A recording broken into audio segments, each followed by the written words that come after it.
Hello बच्चों, कैसे हैं आप लोग। आशा करता हूं आप सभी स्वस्थ होंगे, मस्त होंगे और पढ़ाई में कंप्लीटली व्यस्त होंगे। मैं रत्नाकर सिंह आप सभी का स्वागत करता हूं एक बार फिर से आपके अपने YouTube channel RN education foundation में, जहां पे आज हम डिस्कस करने वाले हैं क्लास 10th का एमसीक्यू, जिसमें हम पहला चैप्टर स्टार्ट करेंगे केमिकल रिएक्शन एंड इक्वेशन, जो कि आपके क्लास 10th के साइंस का टॉपिक है, केमिस्ट्री का पहला चैप्टर।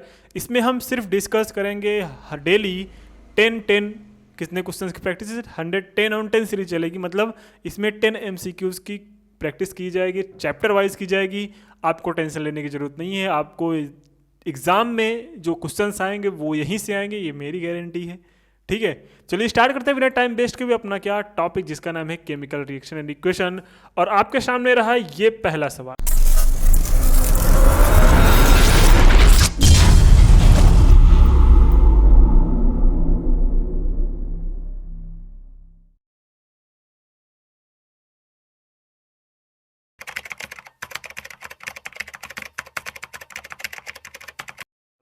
पहला सवाल आपके सामने है, इसको आप जरा देखिएगा। और ये जो क्वेश्चन उठाया है मैंने, वो उठाया है एनसीईआरटी एग्जाम्पलर से।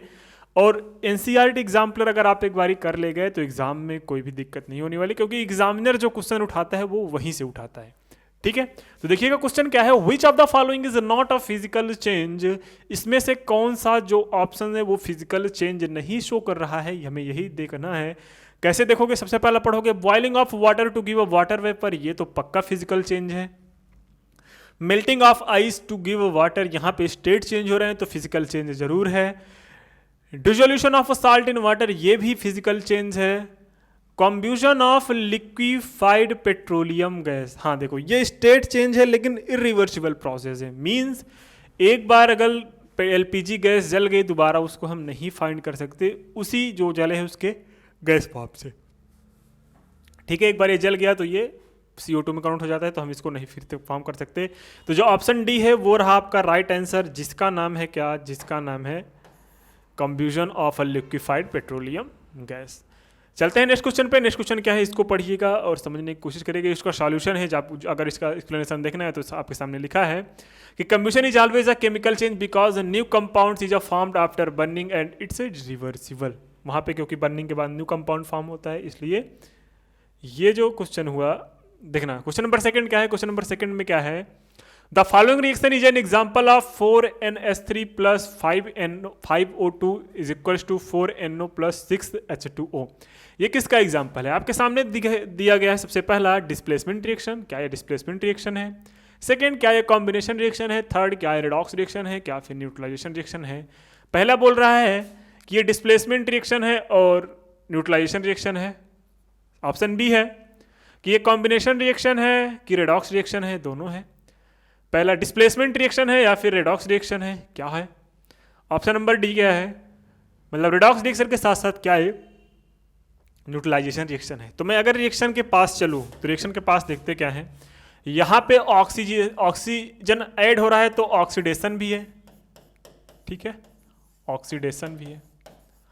अच्छा, यहाँ पे हाइड्रोजन जो है, यहाँ पे हाइड्रोजन निकल भी रहा है, देख रहे हो यहाँ से। तो यहाँ पे हम देखें तो रिडक्शन भी है। मीन्स दोनों मिला के रेडॉक्स बोल सकते हैं। आप बोलोगे हाँ सर रेडॉक्स तो है, लेकिन यहाँ पे जो ऑप्शन है रेडॉक्स, वो तो अकेले अकेले नहीं है। रेडॉक्स तो दो में है, एक तो इसमें रेडॉक्स है, एक तो इसमें रेडॉक्स है। अब हम बाकी दो को चेक करते हैं। पहला डिस्प्लेसमेंट रिएक्शन को चेक करते हैं और दूसरा चेक करते हैं कॉम्बिनेशन रिएक्शन को। क्या कॉम्बिनेशन रिएक्शन है? बिल्कुल नहीं है। कॉम्बिनेशन रिएक्शन में सर दो या दो से ज़्यादा सब्सटेंस मिलके क्या बनाते हैं, एक प्रोडक्ट बनाते हैं, तो इसलिए कॉम्बिनेशन रिएक्शन नहीं होगा। अच्छा, तो फिर ये तो नहीं हुआ, मतलब अब की बारी तो ये वाला तो कैंसिल हो गया। तो देखो हमने ऑप्शन के हेल्प से हमने क्या किया, ऑप्शन के हेल्प से हमने जो ऑप्शन नंबर सी है उसको हमने आइडेंटिफाई कर लिया। क्योंकि हमें पता था कि कॉम्बिनेशन रिएक्शन में जो रिएक्शन होता है उसमें दो सब्सटेंस, मतलब एक ऐसे मिलेगा एक ऐसे मिलेगा, दोनों मिलके एक नया क्या बनाएंगे, एक दोनों नया प्रोडक्ट बनाएंगे। ठीक है, क्या बनाएंगे, दोनों नया प्रोडक्ट बनाएंगे। ठीक है, आप बोलोगे हाँ सर बिल्कुल सही है, यहाँ तक कोई दिक्कत नहीं है। तो हमने ऑप्शन के थ्रू ये वाला ऑप्शन सही कर लिया कि भैया ये जो रिएक्शन है वो डिस्प्लेसमेंट रिएक्शन है और रिडॉक्स रिएक्शन है। सर डिस्प्लेसमेंट रिएक्शन हमें समझाइए जरा। तो डिस्प्लेसमेंट रिएक्शन ध्यान से देखना, यहां पे हाइड्रोजन गायब हुआ है और यहां पे ऑक्सीजन ऐड हुआ है, मतलब यहां पे डिस्प्लेसमेंट हुआ है। आप बोलोगे हाँ सर बिल्कुल सही है, यहां पे डिस्प्लेसमेंट हुआ है। अगर आपको कोई दिक्कत है तो एक्सप्लेनेशन यहां पे दिया गया है और आराम से इसको आप देख सकते हो, कोई दिक्कत नहीं होने वाली। ठीक है, चलो चलते हैं नेक्स्ट क्वेश्चन पे। नेक्स्ट क्वेश्चन क्या है इसको देखते हैं और कोशिश करते हैं क्या दिया गया है। ठीक है, Which of the following statements about the given reaction is correct? सबसे सीधी सीधी बात, यहां पे कोरिजन हो रहा है कि नहीं हो रहा है, और मेटल का ऑक्सीडाइज हो रहा है कि नहीं हो रहा है भैया, क्योंकि यहां पे Fe में ऑक्सीजन ऐड हो रहा है तो मेटल का ऑक्सीडेशन हो रहा है। तो क्या हो रहा है, iron metal is getting oxidised, बिल्कुल सही है, ऑक्सीडाइज्ड हो रहा है। वाटर इज गेटिंग रिड्यूस्ड, बिल्कुल सही है, क्योंकि वाटर भैया रिड्यूस होके सिर्फ अलग अलग होगी यहां से हाइड्रोजन गैस, मतलब ये भी सही है। Water is acting as a reducing agent, बिल्कुल गलत है, क्योंकि वाटर जो है वाटर में ऑक्सीजन है और ऑक्सीजन इसमें ऐड होके क्या दे रहा है, ऑक्सीडाइजिंग एजेंट दे रहा है। तो water is a acting as a oxidising agent सही है। मतलब क्या क्या सही है सर, पहला सही है, दूसरा सही है और चौथा सही है। ये तीनों किस ऑप्शन में सही है, फर्स्ट सेकेंड एंड फोर्थ आपको मिलेंगे ऑप्शन नंबर सी में। किसमें, ऑप्शन नंबर सी में फर्स्ट सेकेंड एंड फोर्थ तीनों मिल रहे हैं, तो हमारा ऑप्शन नंबर सी सही हो जाएगा। ये सब आपको तभी समझ में आएगा जब आप लोग हमारी पहले वाली वीडियोस देख के आए होंगे। हमने एक एक रिएक्शन पे एक एक वीडियो बनाई है, तो जो बच्चे वो वीडियो नहीं देख के आए सबसे पहले जाए वो वीडियो देख के आए, तो उनको इन सारे क्वेश्चन के प्रैक्टिस में कोई दुख तकलीफ नहीं होगा।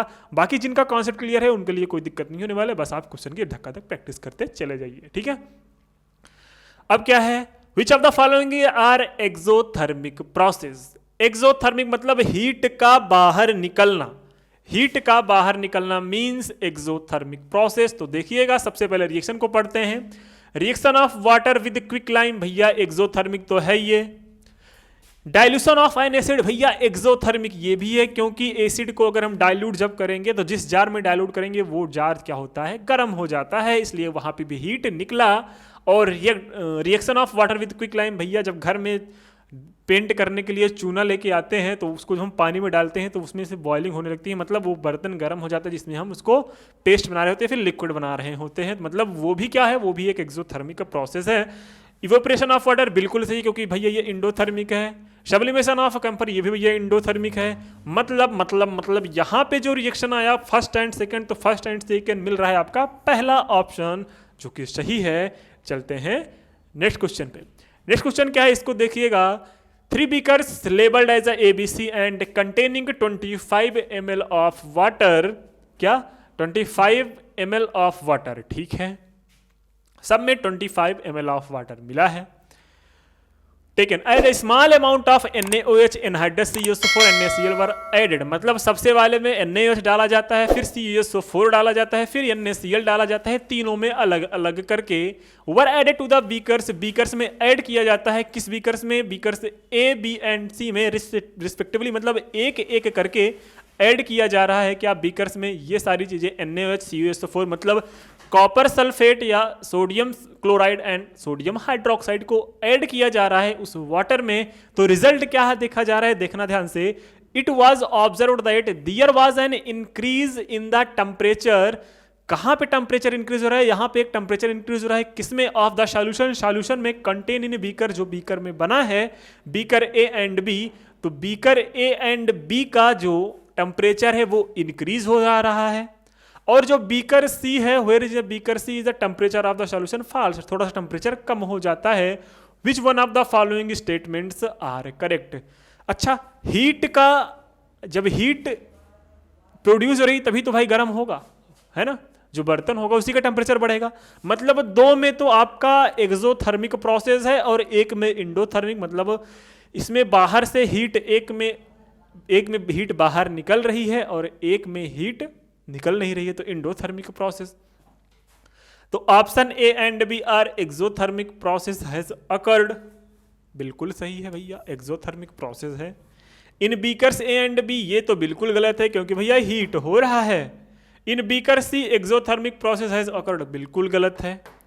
इन बीकर सी, जी हाँ बिल्कुल, क्योंकि इसका टेम्परेचर फॉल्स हो रहा था तो इंडोथर्मिक प्रोसेस है, मतलब ये भी सही है। तो option first and option fourth are correct. तो यहाँ पे option first and option fourth are correct. Option number C is a right answer. ये रहा आपका 5 क्वेश्चन। अगर किसी को डाउट हो तो कमेंट सेक्शन में जरूर मेंशन करिए भैया। और हाँ, अगर आप जाके पिछले वाले वीडियोस की प्लेलिस्ट में देखेंगे तो आपको ये सब सारी चीज़ें मैंने मुज़बानी बताई है, अपनी बातों में बता दिया करता था मैं ये सब सारी चीज़ें। और अगर जो बच्चे नहीं पढ़े हैं तो भैया उनको नहीं समझ में आएगा। ठीक है, क्वेश्चन नंबर 6 देखते हैं। क्वेश्चन नंबर 6 क्या है? ए डाइल्यूट फेरस सल्फेट FeSO4 जो है solution was gradually added the beaker containing acidified permanganate solution, मतलब KMnO4 में है। The light purple colour of the solution fades and the finally disappear, which of the following is the correct explanation for the observation. ठीक है, ये क्या है? ये अगर हम देखें, एक बार क्वेश्चन फिर से पढ़िएगा। क्वेश्चन फिर से पढ़ने का मतलब जरा देखो, क्वेश्चन ये जो लिखा गया है ये पोटेशियम परमैंगनेट है। ठीक है, MnO4, ठीक है, KMnO4 है पोटेशियम परमैंगनेट। अब सही हो गया क्वेश्चन आपका। ए डाइल्यूट फेरस सल्फेट, मतलब FeSO4 को ग्रेजुअली ऐड किया जाता है किसी बीकर में जिसमें क्या है? पोटेशियम परमैंगनेट है। तो क्या होगा? क्या होगा ये सब भैया अब ध्यान से देखना। KMnO4 is an oxidising agent, बिल्कुल सही है। इज ऑक्सीडाइज्ड FeSO4, एकदम सही कहा। मतलब ये तो पहला ऑप्शन ही सही मिल गया आपको। KMnO4 is an oxidising agent, बिल्कुल ऑक्सीडाइजिंग एजेंट है। इज ऑक्सीडाइज FeSO4, बिल्कुल पहला ऑप्शन सही है। आगे हमने बढ़ने की जरूरत ही नहीं है। अगर हम बाकी देख लेते हैं क्या लिखा गया है। FeSO4 acts an oxidising agent and oxidised KMnO, तो उल्टा हो गया भैया, उल्टा हो गया। ऑक्सीडाइजिंग एजेंट तो KMnO4 है। The colour disappear due to the dilution, no reaction involved, ये तो बिल्कुल गलत है। KMnO4 इज अनस्टेबल कंपाउंड, अरे भैया कहाँ कंपाउंड, दूसरे को ऑक्सीडाइज कर रहा है तो यहाँ पे अनस्टेबल कैसे हो जाएगा? तो option number A is a right answer. तो बिल्कुल हिचकिचाए ऑप्शन नंबर ए आप एग्जाम में क्लिक करके आ सकते हैं। ठीक है, क्वेश्चन नंबर 7 क्या है? क्वेश्चन नंबर 7 को देखिएगा। Which among of the following are double displacement reaction? Which among the following is are double displacement? इसमें डबल डिस्प्लेसमेंट रिएक्शन कहाँ पे है? यही ये डबल डिस्प्लेसमेंट रिएक्शन है, बिल्कुल नहीं है। Na2SO4 प्लस BaSO4, BA इसको किया, Na इधर किया, भैया ये हो सकता है, ये भी नहीं है। ठीक है, फिर CH4, अरे भैया ये कहाँ से हो जाएगा? ये कहाँ से हो जाएगा? CO2 प्लस H2O, ओहो ओहो। तो आपका जो आंसर हुआ वो हुआ कौन सा भैया? वो हुआ ऑप्शन नंबर 2, क्योंकि ये रिएक्शन पॉसिबल ही नहीं है। ये रिएक्शन हो सकता है क्योंकि देखो Ba को डिस्प्लेस किया सोडियम ने, सोडियम को डिस्प्लेस किया Ba ने, मतलब बेरिलियम और सोडियम आपस में एक दूसरे को डिस्प्लेस कर रहे हैं, इसलिए यहाँ पे डिस्प्लेसमेंट और डबल डिस्प्लेसमेंट रिएक्शन हो रहा है। ये इसको किया एक डिस्प्लेसमेंट, ये इसको किया डबल डिस्प्लेसमेंट। हाँ या ना? अब बोलोगे हाँ सर कोई दिक्कत नहीं है। क्वेश्चन नंबर 8 आपके सामने दिख रहा है। Which among of the following statements is true? Exposure of a silver chloride in sunlight for a long duration turns gray due to? अले भैया ये क्या हो गया? ये क्या हो गया? ये तो हमने जो पढ़ाया था वही पूछ लिया इसने, हैं? अरे पूछा कि नहीं पूछा? सेम वही क्वेश्चन पूछा है सर जी, सेम वही क्वेश्चन पूछा है। Which among of the following statement as to exposure of a silver chloride to sunlight for all duration turns gray due to? क्यों हो जाता है? देखो ध्यान से। The formation of a silver by decomposition of a silver chloride, बिल्कुल सही है ये। क्या ये हो सकता है? Decomposition क्या क्या क्या? The formation of a silver by decomposition of a silver chloride, decomposition of a chlorine gas from a silver chloride. हाँ ये सही है, ये गलत है। ठीक है, ये सही। Option number 3 is right answer. इसलिए यहाँ पे जो ऑप्शन होगा, ऑप्शन फर्स्ट या ऑप्शन 3 दोनों सही हो सकते हैं। मतलब ऑप्शन फर्स्ट और ऑप्शन 3 किस में है? तो option number B is a right answer. क्योंकि द फॉर्मेशन ऑफ सिल्वर, तो फॉर्मेशन होता है डिकम्पोजिशन ऑफ सिल्वर क्लोराइड, चाहे हम ये बोल सकते हैं सिल्वर क्लोराइड मतलब AgCl। ठीक है, AgCl इसका हो जाता है तो क्लोरीन गैस बन के उड़ जाता है और अपना सिल्वर ग्रे कलर का बचा रहता है। Decomposition of a chlorine gas from the silver chloride, बिल्कुल सही है भैया, ये भी तो सही है ना? तो यहां पे जो हुआ वो अपना option number B is right answer, क्योंकि option number first and option number second ये आपका सही हुआ। कोई दिक्कत? आप बोलोगे नहीं सर। एक सेकंड, कहीं पे तो दिक्कत हो रही है। Option number third, decomposition of a chlorine. Decomposition, फिर से पढ़िएगा, decomposition of a chlorine gas. अरे भैया क्लोरीन गैस अकेले खुद है, इसका डिकम्पोजिशन क्या कराओगे तुम? हैं क्या कराओगे? From a silver chloride, silver chloride से क्लोरीन गैस का डिकम्पोजिशन हो जाता है। अरे भैया AgCl में क्लोरीन गैस कहाँ निकलेगी? The formation of a silver by decomposition of a silver chloride, हाँ ये सही है। ग्रे हो रहा है ना, ग्रे देखो, ग्रे हो रहा है तो क्या फॉर्म होगा आपका? सिल्वर फॉर्म होगा बाई किसके डिकम्पोजिशन से? AgCl के डिकम्पोजिशन से सिल्वर बनेगा ना कि decomposition of chlorine from the silver chloride. ना किसका डिकम्पोजिशन हो रहा है भैया? AgCl का डिकम्पोजिशन हो रहा था सनलाइट में रखने पे, इसलिए यहां पे ऑप्शन नंबर फर्स्ट ही केवल सही होगा, ऑप्शन नंबर थर्ड सही नहीं होगा, है ना। तो ये जो ऑप्शन है वो बिल्कुल सही होगा, आपको टेंशन लेने की जरूरत नहीं है। तो option A is a right answer, ये ऑप्शन आपका हुआ गलत। कोई दिक्कत नहीं सर, कोई दिक्कत नहीं, आगे चले। ये क्या दिया गया है? सॉलिड कैल्शियम ऑक्साइड CaO, भैया vigorously in water from calcium hydroxide, भैया क्या हो रहा है? CaO प्लस H2O बन रहा है इक्वल टू CaOH का होल ट्वाइस हो रहा है। अच्छा ये बात है, ओहो, तब तो यहाँ पे एंडोथर्मिक या एक्सोथर्मिक रिएक्शन होगा, एक्सोथर्मिक रिएक्शन होगा। फिर क्या बोला है?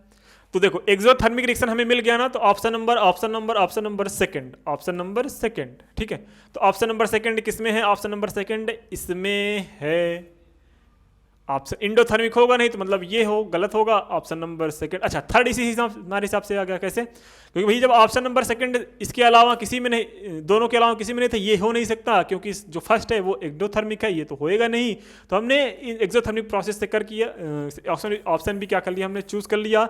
जब ऑप्शन भी हमने चूज कर लिया तो उसी के साथ ऑप्शन थर्ड भी तो चूज हो गया, क्योंकि ऑप्शन सेकंड और किसी में था ही नहीं। इसलिए देखो हम आराम से बिना पढ़े इसको हमने उसके आंसर को टिक कर लिया, है ना। The pH of the resulting solution will be more than 7, बिल्कुल सही है भैया। बेसिक होगा, क्योंकि OH का होल ट्वाइस है, हाइड्रोक्साइड आयन मिला है, इसलिए ये बेसिक होगा, कोई दिक्कत नहीं। क्वेश्चन नंबर 10 पे चलते हैं।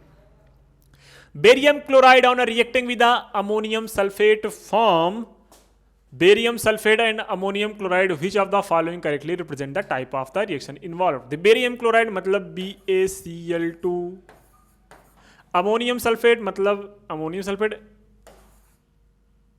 NH4 NH2SO4 NH4 का होल ट्वाइस SO4 हो सकता है, कुछ भी हो सकता है, लेकिन हमसे क्या मतलब, हमसे तो ये इससे मतलब है। क्या बन रहा है? बेरियम, क्या बन रहा है? अमोनियम क्लोराइड मतलब NH4Cl मिल रहा है, ठीक है, कोई दिक्कत नहीं। और बेरियम सल्फेट, अरे ये तो डबल डिस्प्लेसमेंट हो गया भैया, डबल डिस्प्लेसमेंट रिएक्शन हो रहा है। और डबल डिस्प्लेसमेंट रिएक्शन को ही बोला जाता है क्या? डबल डिस्प्लेसमेंट को ही बोला जाता है प्रेसिपिटेशन रिएक्शन।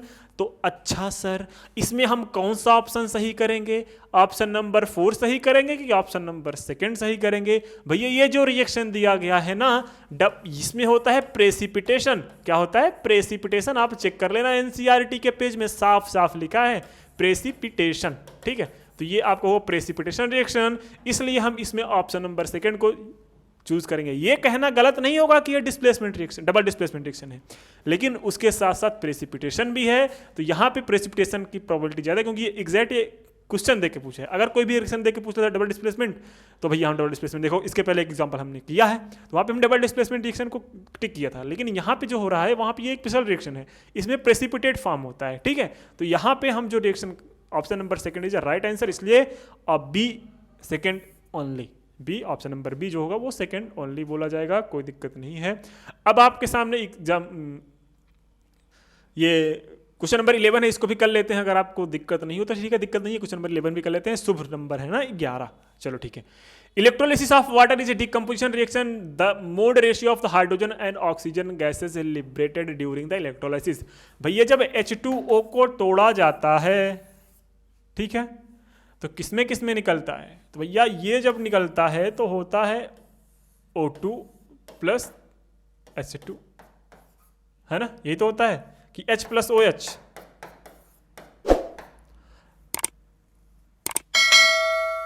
किसमें है भैया? 1:2 में है कि 2:1 में है? भैया जो ऑप्शन होगा किसमें है?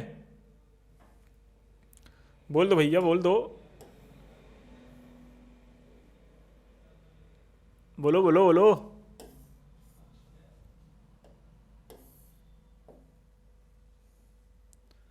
साफ साफ दिख रहा है भैया, हाइड्रोजन तो है तो 2 निकलेगा कि नहीं निकलेगा? अरे भैया इतना कैसे हो सकता है भैया, ये तो गलत होगा ना। देखो कैसे, अभी बता रहे हैं। हाइड्रोजन कितना है? हाइड्रोजन कितना है? 2 यूनिट। ऑक्सीजन कितना है? 1 यूनिट। तो किस में निकलेगा भैया? 2:1 में निकलेगा ना। तो काहे घबरा रहे हो, है H2 प्लस O। तो option number B is a right answer. ठीक है, कोई दिक्कत नहीं। आप बोलोगे नहीं सर कोई दिक्कत नहीं। अब आपके सामने जो नेक्स्ट क्वेश्चन दिख रहा है इसको आप स्क्रीनशॉट लेके आप खुद ट्राई करिएगा। अगर नहीं आएगा तो हम नेक्स्ट वीडियो में इन सबके क्वेश्चंस को कराएंगे, आपको टेंशन लेने की ज़रूरत नहीं है। ठीक है, हो गया 18 क्वेश्चन थे। तो ये जो बाकी 7 क्वेश्चन बच रहे हैं और बाकी हम NCERT एग्जाम्पलर और भी क्वेश्चन, ओसवाल के क्वेश्चन भी कलेक्ट करके लेके आएंगे।